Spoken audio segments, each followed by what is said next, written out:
કેમ દેવાંગ, આટલો તૈયાર થઈને ક્યાં બહાર ચાલ્યો? અરે નાના મમ્મી, હું બહાર ક્યાંય નથી જઈ રહ્યો, પણ મારે તમને એક વાત કરવી છે. કાલે મારા સસરા અહીંયા આપણા ઘરે આવવાના છે. હા હા, આ જ વાતની તો કમી હતી. હવે એના બાપને પણ બોલાવી લીધો. હવે આ ઘરે ધર્મશાળા બનાવી જ દો. આવો મહારાણી, તમારી જ કમી હતી. આ ઘરના કામ પતાવી દો, પછી છે ને તમારા બાપાની નિરાંતે રાહ જોજો. મમ્મી, મેં ઘરનું બધું કામ કરી નાખ્યું છે ને જમવાનું પણ બનાવીને ગેસની પાસે મૂકી દીધું છે. હા, તો એમાં તું કઈ નવાઈ નથી કરતી. તું નહીં કરે તો શું બાજુવાળી આવીને કરશે? અને મારી સામે આમ ઊભી છે શું? જા, ચા બનાવી લાવ મારા માટે. અરે મમ્મી, થોડી તો શરમ કરો. જ્યારે ને ત્યારે તમે એને ટોક્યા કરો છો. અરે એને તો ઠીક, વળી પાછા તમે એના મા બાપને પણ બોલો છો. અરે મમ્મી, તમે એને એવા પણ મેણા મારો છો કે ગામડાની ગમાર છે, ભોતું છે. હા, તો ગામડાની ગમાર ને ગમાર નહીં તો શું મેડમ કહું? મમ્મી, ભલે ગામડાની ગમાર છોકરી રહી, પણ એનામાં સંસ્કાર અને લાગણી ભરેલા છે. અરે એના પપ્પાએ તો એને માં કરતા પણ વિશેષ પ્રેમ આપીને એને ઉછેરીને મોટી કરી છે. એને એની માની કમી ક્યારે મહેસૂસ નથી થવા દીધી. ઓ ભાઈ, બસ હો. હવે તું આનું વધારે ઉપરાણું લેમાં. બાયડી ગેલો, આ બાયડીને લીધે તું માની સામે બોલે છે. મમ્મી, હું તમારી સામે નથી બોલી રહ્યો, પણ જે સાચું છે ને એ જ તમને કહી રહ્યો છું. જો ભાઈ, હું કઈ છે ને અહીંયા તારી સાથે ઝઘડવા નથી બેઠી. અને હવે તો તને તારી આ બાયડી જ સારી લાગશે ને, માં ક્યાંથી સારી લાગે? અરે પણ મમ્મી, લો બોલો, હવે તો તું બાયડીના ઈશારે જ નાચીશ ને. આ ગામડાનું પોથું જેમ કહેશે એમ તું કરીશ. પરણીને લાવ્યો છે ને આ ગામડાના પોથાને. આ શહેરનો સ્માર્ટ છોકરો હવે આ ગામડાની ગમારના હિસાબે ચાલશે એમ ને? મમ્મી, તમે કેમ આવું બોલો છો? હું તમને મારી માં ગણીને તમારી સેવા કરું છું. રહેવા દે પાયલ. આપણી વાત અને આપણી લાગણી આ મમ્મીને નહીં સમજાય. હા હા, હવે મને ક્યાં સમજણ રહી છે? સમજવા માટે તો તમે લોકો બેઠા છો ને. મને તો સમજ પડતી જ નથી. હવે જાઓ ને બંને જ્યાં જતા હો ત્યાં કામ કરો તમારા. ચાલ પાયલ.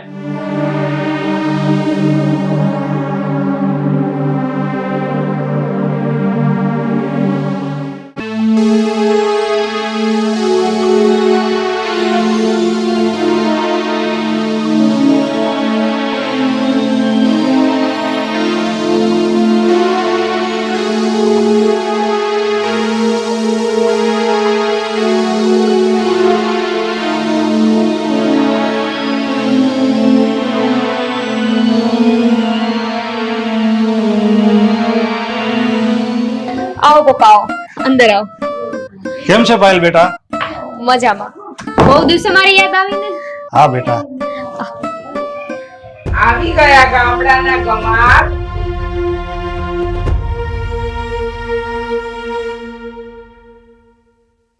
બેસો ને પપ્પા, બેસો. કેમ છો હર્ષાબેન? હા જો ને, બેઠા છીએ. અરે આવી ગયા પપ્પા. હરે કૃષ્ણ. હરે કૃષ્ણ બેટા.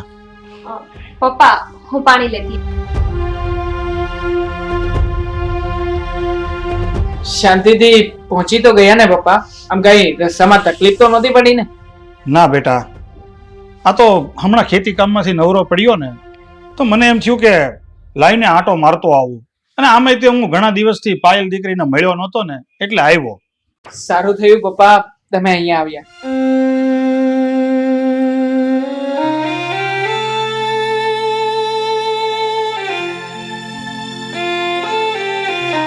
પાયલ બેટા, કેમ છે તારી તબિયત? કેમ બેટા કઈ જવાબ નથી આપતી? ખાલી આટલું પૂછ્યું એમાં ઉદાસ કેમ થઈ ગઈ? નાના પપ્પા, એવું કંઈ જ નથી. એ તો આનંદમાં જ છે. પણ મારા મમ્મીના સ્વભાવની તો તમને ખબર જ છે ને, ક્યારેક ના બોલવાનું બોલે છે અને આ એના મનને દુખી કરે છે. મેં તો એને ઘણી સમજાવી પપ્પા, પણ મારી વાતને સમજતી જ નથી. તમે જ સમજાવો એને. હા બેટા, આ ઘરે ઘરે બધા માટીના ચૂલા છે. ક્યારેક તો વાસણ ભભળે જ. જેમ હાથની પાંચે આંગળીઓ હરખી નથી હોતી ને, એમ બધાના સ્વભાવ પણ હરખા નથી હોતા બેટા. એટલે તમે કહેવા શું માંગો છો? મારો સ્વભાવ સારો નથી એમ? અરે નાના હર્ષાબેન, એવી વાત નથી. હું તો ખાલી મારી દીકરીને એક સારી સલાહ આપું છું. એ સલાહવાળા, તમે શું સલાહ આપવાના? ગામડિયાઓ. હર્ષાબેન, તમે મારા વેવાણ છો. હું તમારી યારે મર્યાદાથી વાત કરું છું અને તમે મારી યારે આવું વર્તન કરો છો. ઓ મર્યાદા વાળા, આ તમારી દીકરી અને તમે છે ને અમારું ઘર જોઈ ગયા છો, અને આ તમે લોકો જે છો ને એને જો મારા સગાવાળા જોઈ જાય ને તો અમારી તો આબરૂ જાય, આબરૂ.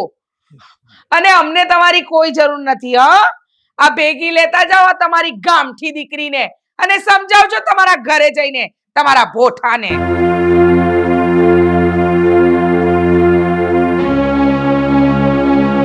બસ હર્ષાબેન, બસ.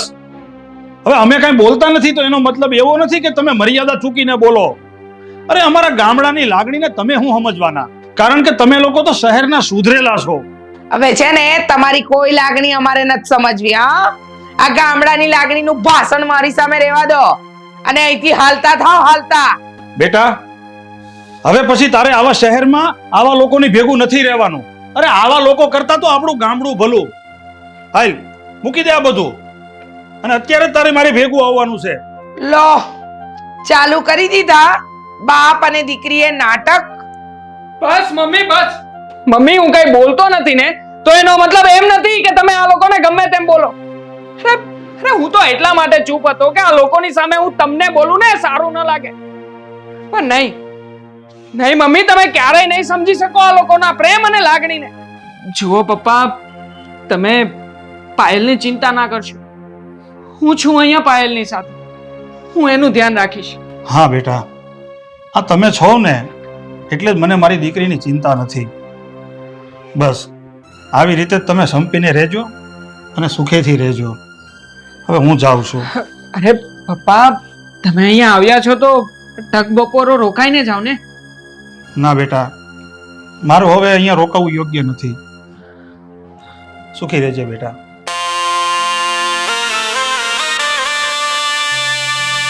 આવજો પપ્પા.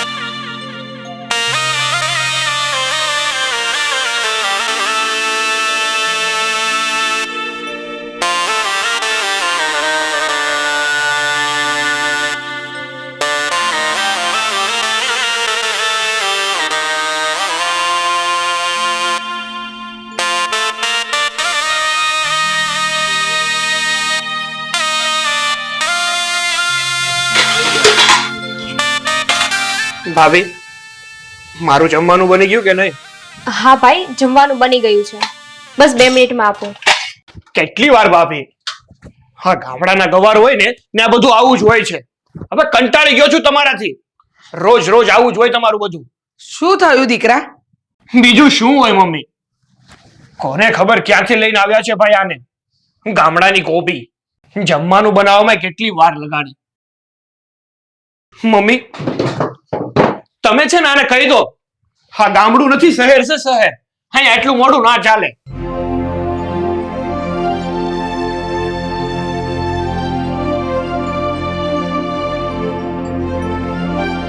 હા, શું બનાવ્યું છે? ભાઈ, આજે જમવામાં મેં થેપલા બનાવ્યા છે. મમ્મી, આને કયો કે મારા નજરની સામે જ આ બધું લઈ લે. મારે નથી ખાવું. ગમે ત્યારે છે તે બનાવતા રહેતા હોય છે.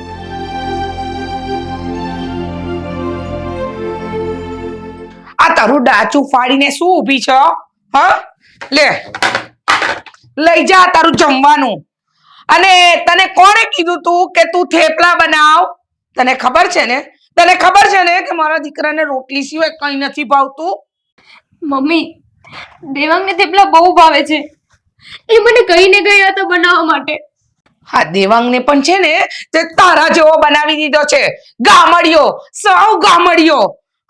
ખબર નહીં મારા દીકરાને શું કરી નાખ્યું છે ને કે તારા જેવો ગામડિયો ભોઠો બનાવવા બેઠી છે. મમ્મી, હું તમારા દીકરાની વહુ છું. તમે મારી સાથે આવું વર્તન કેમ કરો છો? એ ખબર છે મને, પણ આ છે ને તારો જીવડો લબલબ કરાવતા પહેલા હાથ ચલાવવાનું ના, હાથ ચલાવવાનું. અને તારી માએ જન્મ આપી ને આખો બોજો મારા માથે મંડી દીધો છે.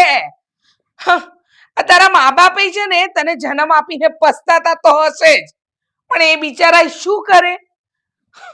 જન્મ આપ્યો છે એટલે મોટી તો કરવી પડે ને. મમ્મી, તમે જ્યારે હોય ત્યારે મારી મરેલી માને કેમ વચ્ચે લાવો છો? તમે જે કાંઈ પણ મને બોલો છો એ હું સાંભળી લઉં છું ને. હું તો તમને મારી સગી માં કરતા પણ વિશેષ માનું છું ને. બસ આ તારા ડાચાને છે ને તાળું માર અને ચૂપચાપ કામ કર. નહીંતર એક કામ કર, આ ઘર છોડીને જતી રહે એટલે મને નિરાશ થાય. તું તો નહીં જાય, તારું ડાચું લઈને મારે જ જવું પડશે.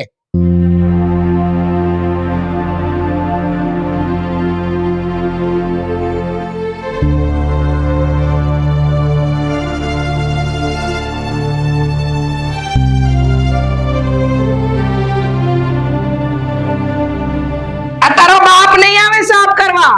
સાફ